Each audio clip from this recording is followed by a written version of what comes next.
thought it might be helpful to make a video of our 2015 Polaris Ranger Crew 900.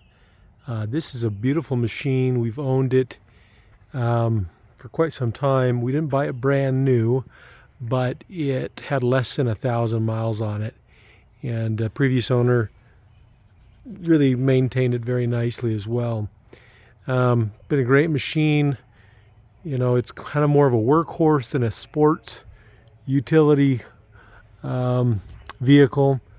It does have a middle console here, which is not really in because we generally kept it open so that there's that sixth seat and seat belt available, but that does go with it, and you can put that in there like that. Obviously, it has a nice big truck bed.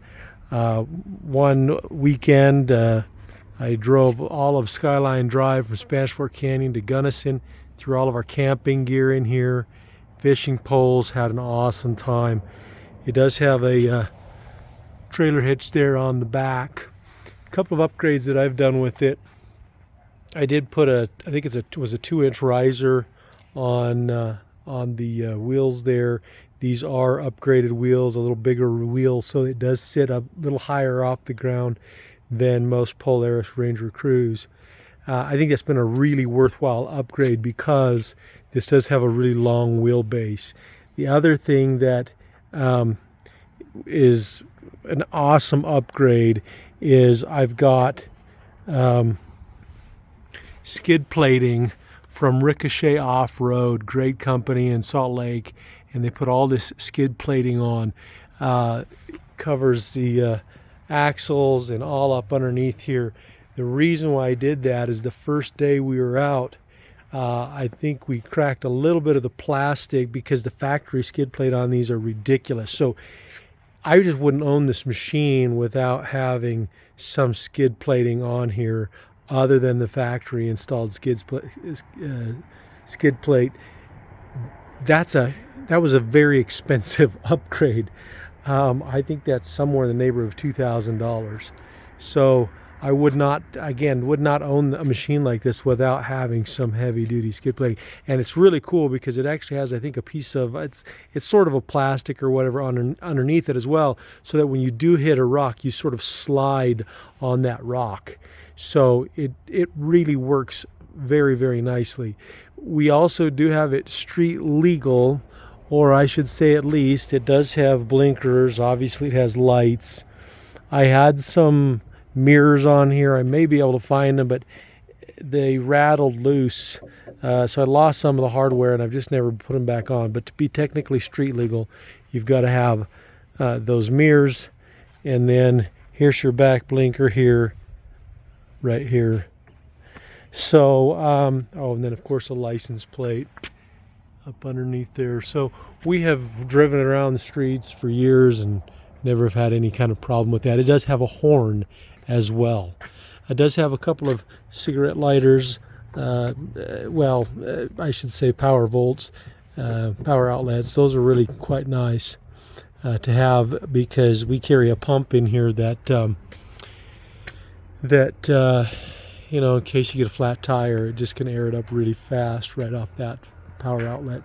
Now, there's nothing great about this cover, but if I were to keep it or if I were to be buying this, I'd certainly look at getting a new cover on the top. You're obviously going to want the shade for that.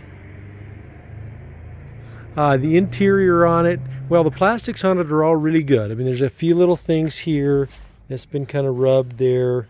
Nothing major there, but all of the plastics on it are really, really good. I did have it rubbing up against the back of the trailer one day and kind of rubbed that right there. The interior, the seating and everything is very good. All the seat belts work. They're all operational and accessible. I did have to screw in a piece of wood because the backing on this seat kept stripping out. So I attached that to this piece of wood and then screwed this in. It could look better, I guess, but it has never given me any problems since I've done that. But yeah, the seating on here is great. Of course, if you're familiar with these machines, they got a lot of storage underneath the sorry, it goes this way here, underneath the seats, so you can put supplies and whatnot in it. Tow ropes, patch kits, that kind of thing. The flooring on it's all good. There's cup holders. Have a grab bar here. We've loved it, and I've done, I mean, this is not a sand machine by any means, but I've been to Sand Hollow, sand dunes. I've been down to 10 Mile Wash in the sand with this. We've climbed a ton of slick rock in Moab. We've done, Hell's Revenge, fins and things in this machine. And especially with those tires, this thing just is going to climb up anything you're going to want to climb up. So I think we're asking a really good, fair price for it. It's got something like 3,500 miles on it. It's always been professionally maintained. The belt is pretty good. I have changed it a couple of times. You can actually change these yourself fairly easily. I thought I may have a belt. Can't guarantee that, but I might have a belt as a spare that I carry around. I'm not sure. I'll have to look for that. So if you're interested and you're a serious buyer, you've got cash, or you can get a loan quickly on it, give me a call. I do have the title on it. We don't owe anything on it. It's located in Linden.